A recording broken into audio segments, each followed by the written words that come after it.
Whoa, we are back with another episode of Let's Build the Ultimate Theme Park. How's it going, guys? Attacking Two Cans here, and in the last episode, we spent a lot of time on the new coaster back in this corner of the park, the Spider-Man coaster that flies through downtown New York City.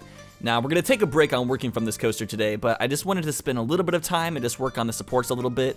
Also, just so we could start off this episode by showing some of the details of this coaster, because I think it is still one of the most impressive looking coasters in the park. So in this episode, we're going to start off just by adding a few supports onto this coaster that I forgot to add last episode, just so we can finish off some of the supports. And then I'm going to take a break on working on this coaster right now because I've been working on it quite a bit, and we're going to build a new ride in the park and then focus on a lot of scenery that we need to add, especially the Oriental theme section on the other side of the park. And then I'm really excited for the next episode of this because for the past few months, I've been learning a lot more about coaster design, and my roommate Troy, he's going to be hopping on for an episode and helping me build a really realistic coaster in the park. And then I'm going to go back through and alter all of the coasters in the park to make them a bit more realistic. Because for this entire series, I mostly focused on scenery. I didn't really know much about coaster design. I've been a GP, general public kind of coaster fan. I didn't know a whole lot. But as time is moving forward, I'm becoming a bit more of an enthusiast. I've been going to some more parks, I've been doing a lot more research, watching a lot more theme park videos and vlogs, and I definitely feel like I'm starting to pick up on a lot more knowledge. So I think from now on, I'm going to start focusing a lot more on realistic coaster design combined with really cool scenery so we can take this park to an even further level. Because right now, a lot of the coasters in here aren't amazingly designed. They look cool, but they're not very realistic, and they probably wouldn't be super fun to ride in real life, because I focus more on the appearance rather than whether a ride is fun or not, because I didn't truly know what elements made fun roller coasters until recently. But my friend Troy, he's been giving me a lot of information and been telling me a lot of things about coasters and what makes a coaster truly good and enjoyable to ride. And I felt like it'd be important to go through and just remodel a lot of these coasters, because I'm sure I've turned off a lot of theme park enthusiasts from this series because a lot of these coasters just don't live up to what you would see in real life. And up until recently, I didn't even have enough knowledge about coasters to even care about making my coasters realistic when it comes to design. But I definitely care a lot more now, and I think we're going to be turning a new leaf for this series moving forward. And it's just going to keep on getting better and better as I continue to learn more about roller coasters. And very interestingly enough, since I've started this series about 2.5 years ago, I have only been to 2 theme parks. Six Flags Magic Mountain, which I had been to when I was a kid, and just a couple weeks ago, I went to Knott's Berry Farm for my very first time, and that was the first time I had ridden roller coasters that I hadn't ridden before since I've even started this series. And just going to a theme park again made me realize how many more things I can do to make my theme park even better. And it has kind of blown my mind that I haven't gone to very many theme parks since I've started this series, because I've been working so much on a virtual theme park. You would think that I would go to an actual theme park. Well, one, I didn't because I didn't have very much money. And two, I just used to live in an area that didn't have very many theme parks. But as I move forward into the future, I want to become more of a theme park and roller coaster enthusiast, learn more about actual theme parks, and then use that information that I learned to make this theme park even better. Because this theme park is constantly changing. We're going back through remodeling, adding stuff, and I kind of just want to view this theme park as a sculpture that we can go through, add parts on, and then resculpt new parts, and then continuously have it be changing as I become better at this game and more knowledgeable about theme parks and roller coasters in real life. I'd also want to add that the nice thing about going through and remodeling the coasters that we've built so far is it shouldn't even take that much time, because the thing I spend the most time is just doing all the decorations and scenery. So all of that is already down, so I can literally go back through and completely remodel so many of these coasters, make them so much more fun, make them look so much cooler, and it won't even take me that much time. I can do that for probably every coaster in the park within just one episode, and that'll probably literally change the way so many people view this theme park and will make hopefully a lot more people interested in the progression of it. I feel like a good analogy for the coasters would be, imagine the roller coasters in this theme park as the original Sonic design from that new Sonic the Hedgehog movie they're making. And then after next episode, when we go through and do all the remodels, it'll be like the new Sonic model that they just released that looks 10 times better. And then also, if I continue to learn more about good coaster design, if they ever make Planet Coaster 2 and I decide to do a second Ultimate theme park, from the very beginning, I'll just have such a better foundation for theme park building, and we'll really be able to go all in. Because I've been working on this park for a long time, and looking back, there's already a lot of things that I would do differently if I had a different mindset about certain things. But that's just all water under the bridge. We're just going to keep on moving forward and adding new stuff and just trying to make this park better. But anyways, the first thing I should talk about is the chairlift that I added. So I really wanted to add a ride to the park that kind of went over the whole entire thing, and I contemplated adding a roller coaster that just kind of goes across the whole entire park. But once they added the chairlift in the most recent update, I was like, I think a chairlift would be a much better ride because the ride would be a bit more scenic and would probably look better from a distance. We have the chairlift ride where people can just sit in the carts and look at the park underneath them, look at the people walking by. You can get a pretty good view of the whole entire park. You can take some good pictures for your Instagram stories, you know, some stuff that'll attract the Zoomers. Maybe even get some Visco girls in the park, you never know. But I really, really love the model that they chose for the ski lifts because they're very, very realistic. The chairlifts in the other Roller Coaster Tycoon games would be at a point where you can only have 20 chairlift cars and you'd have to wait for them to go through the whole entire cycle, so that'd be really bad for the queues. But on these chairlifts, they have it a bit more realistic to where the whole entire line is filled with carts, and it's one of those chairlifts where it never stops moving, kind of like an actual ski resort, and so you have to just like stand there and like let the seat scoop you up a little bit, I'm pretty sure, and so it's just like constantly moving, and you'll never see a point where the suspension line looks empty, so it definitely will always look better from a distance. And later when we look at the park from a distance, it just looks really cool. It really fills out the skyline a little bit because the very middle of the park, there's nothing that adds too much elevation. And so I thought, apart from just seeing like the little skyline in the back from the new coaster we just built, so I think it really just like kind of fills out the view if you look at the park from the front. And then it also just adds a lot of other cool views to the park as well. Alright, so now I should probably talk about one of the main things we're doing today, which is building a lot of new structures in the Imperial or Oriental section of the park. So I had to do a decent amount of studying about Chinese architecture because it's a little bit complicated and I wasn't very familiar with how it was set up. But overall, it wasn't too complicated to build some of these structures. So Chinese architecture typically uses a lot of bilateral symmetry and has a lot of decorative details and designs. It also typically uses a lot of enclosed but open spaces, so small rooms but a lot of open windows and stuff for the views. Most of the buildings I'm going to create are going to be based off of Chinese pagodas, which are multi-storied buildings that were commonly built as places of worship. They're normally built with multiple floors that people can ascend to look at spectacular views in every direction. And typically they aren't inhabited. People don't normally live there because they're used as places of worship. So for the most part, most of the stories have nothing on them. There's just staircases that lead to the floors so people can go up and get different views. Another element of design in Chinese architecture that is commonly taken into account is Fung Shui, which is the art of placement of different items inside your house or the arrangement and placement of buildings. And sometimes buildings can be placed in specific locations to try to increase the amount of qi or energy that you might be able to get, which might increase your luck or fertility, and is thought to provide people with better health, successful careers, or fulfilling love lives.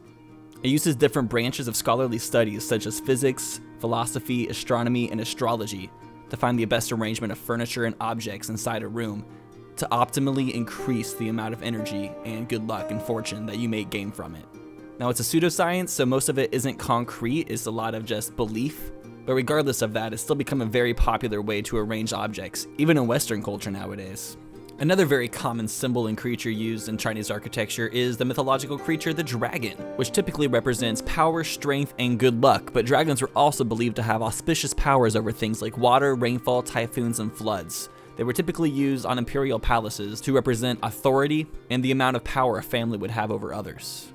So I take all of this information into account and also use a lot of reference images to build as many structures as I possibly could to match up with the Chinese architectural design to make them look as authentic as possible. And I would say that Planet Coaster provides a pretty good set of pieces in order to build these types of structures and make them look really good. I think the height of all these pagodas also make this area look really nice and intricate from a distance. And you guys know how much I like making things look good from a distance. As I continue to build the stations for the coasters over in this area, I want to switch subjects to something that I haven't talked about yet, but is something that I am starting to get into, which is coaster count. So a lot of coaster enthusiasts, I've learned, like to keep track of all of the roller coasters they've been on and try to get on as many coasters as they possibly can. And the funny thing is, adults will go to theme parks and even ride kiddie coasters so they can get some coaster credits because they just want to stack up as many as possible. And I decided that I am also going to jump on this bandwagon and see how many coasters I can ride in my lifetime. So I went through and I went to the roller coaster database, which is a website that shows all of the roller coasters that count as coaster credits in the world. And I went through and added together all of the coasters I've been on. And I've been to 12 theme parks in my lifetime, and I've been on a total of 65 roller coasters. So my number isn't too high or impressive, but I do want to add that I have been on a lot of those coasters a lot of times. Like I've mentioned this quite a few times. I've been to Silver Dollar City, which was my local park growing up, probably like 100 times. So I've been on like all of those rides at least like 200 times each. So I've ridden a lot of rides as far as like being on them, but as far as the variety goes, not so much. But over the next few years, I plan to go on a lot more trips to go to different theme parks so I can get more inspiration and learn more about roller coasters, and I plan to really raise that number up. I mean, to put things bluntly, I kind of want to be a roller coaster slut, not gonna lie. I definitely want to try to get past 100 by the end of 2020, and I've also found out that there's some people who have coaster counts that are like at 600 to 700, which I wasn't even aware that there was that many original roller coasters in the world, but apparently there is, which means there's a lot to aspire for in life, I guess. But I also thought talking about coaster count would make for a really interesting and fun comment question of the day for this episode. So if you guys are interested, go through and count how many roller coasters you've been on in your lifetime. Write them all down if you can, because it's really cool to have like a Word document where you write down all the coasters. I'll put a link in the description to the roller coaster database so you can find all the roller coasters you've been to. You can just like type in each theme park you've been to and find all the roller coasters you've been on and write them down. Add them all up and then let me know down in the comments how many roller coasters you've been on or what is your coaster count. I'm sure there's some of you who have probably been on way more coasters than I have, and that is really sick, and I am totally jealous of you because I really wish I could have ridden more. But hopefully in the near future I'll be able to. Me and my roommates are potentially planning to go on a theme park road trip next year for about a week and a half, and we want to hit up about 10 or 12 different parks in that time, and that would really raise my numbers up. So yeah, let me know down in the comments. Also, speaking of comments, last episode I talked about wanting to get into more roller coaster and theme park YouTube channels, so I asked you guys to give me some suggestions on some channels to check out, and I found a few that I really like. So the first one is called Coaster Studios, which I've actually known about for a while. I didn't learn about that one recently, but I did want to talk about it a little bit just because if you haven't followed it or subscribed, you should definitely check it out. He releases almost daily videos about theme parks, and he has some really good videos. My favorite being his roller coaster parodies, where he makes these like funny skits that make fun of different elements of roller coasters and do like funny interviews and stuff like that. He also does really good theme park and ride reviews. He does videos that analyze like new rides coming out and like talking about and speculating them. He also goes and tours like roller coaster manufacturing plants and like interviews people. He does a lot of cool stuff. So definitely a really cool professional channel. But I would say my favorite channel that I found recently is a channel called El Toro Ryan, which is just a really hilarious, just like coaster vlogging channel that also does like roller coaster reviews and theme park reviews and stuff. But my favorite series that he does on his channel, which I would definitely recommend, you should go check it out. I'll put a link down in the description. It is a series called Coaster Idiots, where him and his friends tour the world and go to different theme parks and just vlog their experience. And the reason I love his theme park vlogs is because they're really, really funny and laid back. They have like a lot of memes and they use a lot of just like music references, and just, the editing is just really entertaining and it always makes me laugh.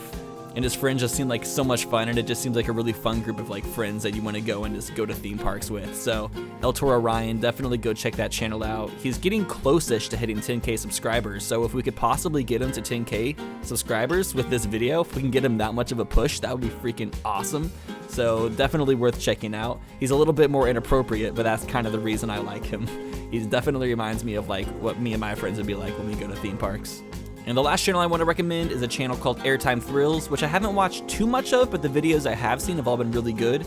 He does like top coaster countdown videos. He'll do kind of like video essays about theme park, and he'll talk about a lot of like different discussion topics about theme parks. He does pretty active theme park vlogs. He kind of just does it all, and all these channels do pretty good. And there's a lot of theme park channels out there. I wasn't like super aware of like how popular they were, but it's a really common thing, and like watching a lot of them has been a little bit inspirational. It makes me like want to vlog next time I go to a theme park. So I'm thinking about it.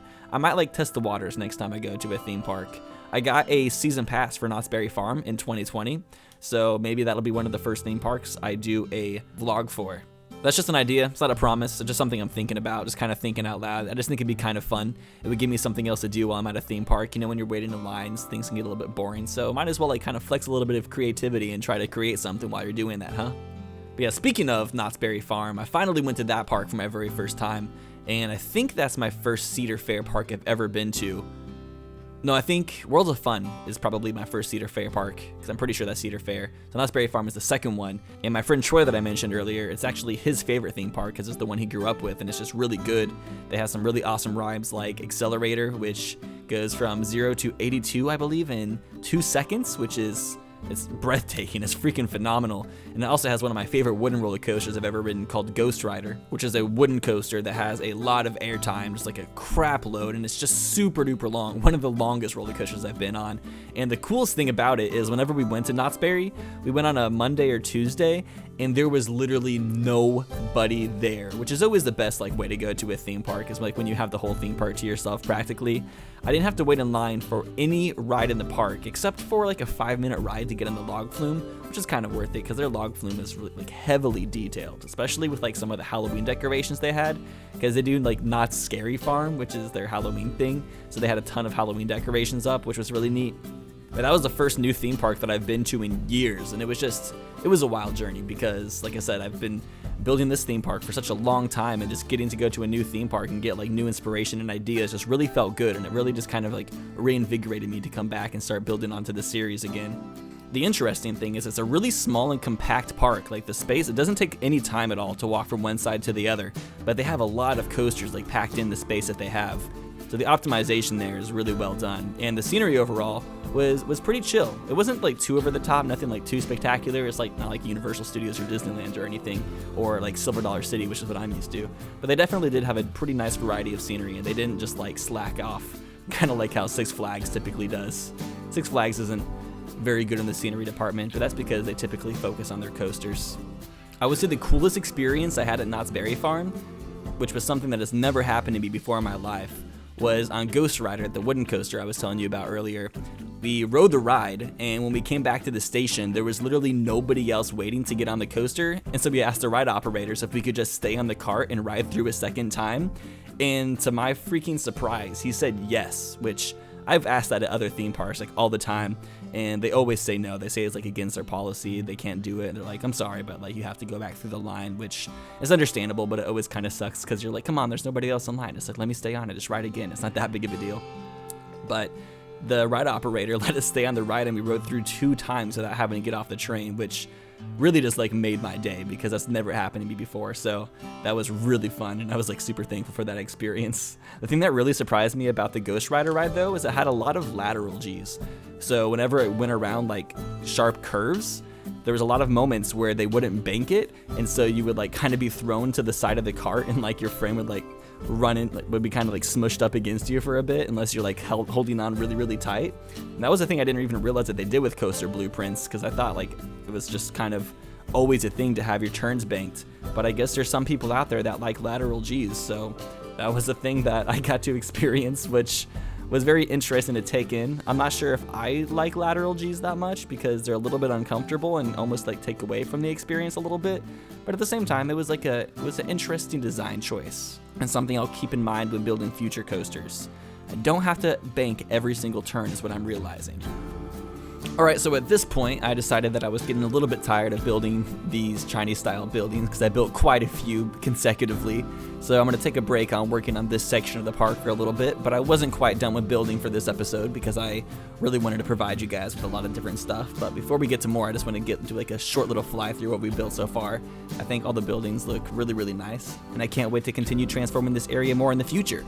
But for now, I'm going back to working on the chairlift for a second because originally I had a bit of the chairlift going over the castle courtyard area, but then later I decided that I thought it looked a little bit tacky and kind of took away from Hyrule Castle, so I decided to have it swerve a little bit more tightly to the left and have it cut across the oriental section a little bit more and had it come back down to the base of the volcano.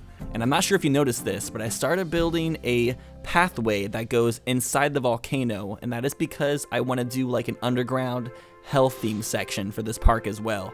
It'll be like a smaller section, but I thought it'd be cool to have a couple like underground coasters, and a lot of people have been asking for that, so I decided I would provide some of the goods, you know. And we'll come back through and keep on adding a lot more details to the Asian themed section of the park because I think we got like a really good foundation this episode. We got a lot more buildings constructed, so we have a lot more to work with. But I still haven't done like a lot of the landscaping, and there's a lot of small details I need to add, but I think we have a pretty good start. But for the rest of the episode, I wanted to come back to this coaster that I built that goes around Hyrule Castle because it's been really bothering me that there's no supports for this coaster. Because if you remember, whenever I built this coaster, I had to turn off supports because the coaster supports don't latch on to nearby scenery items, they go down to the ground. And in this case, that looked really tacky because the supports like went through the castle and then you could see them inside the main room inside the castle, and it just looked really, really bad. So I decided to go through and use the custom supports and place them all in manually, which I will admit I don't know a whole lot about supports for coasters. I should probably do more research on this. For the most part, I just kind of kept it fairly simple. But what I have done overall looks way better than just having the coaster floating in midair, because that doesn't make a whole lot of sense. Unless in the future they make a coaster where the metal is all hollow and they fill the whole entire track with helium so it's able to float. Yeah, that wouldn't be possible, but what if? That would be so cool. So what I did is I went through and I kind of just placed a lot of supports and just had them all like sticking to the track, and then I went back through and I like lowered them all. This part was a little bit time consuming. It wasn't very much fun. It was just like a little bit of repetitive action.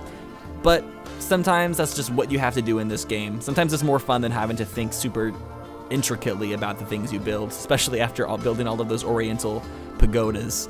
It was nice to do something a little bit more simplistic to end off this episode. But while I'm doing this, I want to talk about the main thing that I'm sure lots of you guys are wondering about, and that is my opinions on a related game that just came out a few days ago, Planet Zoo.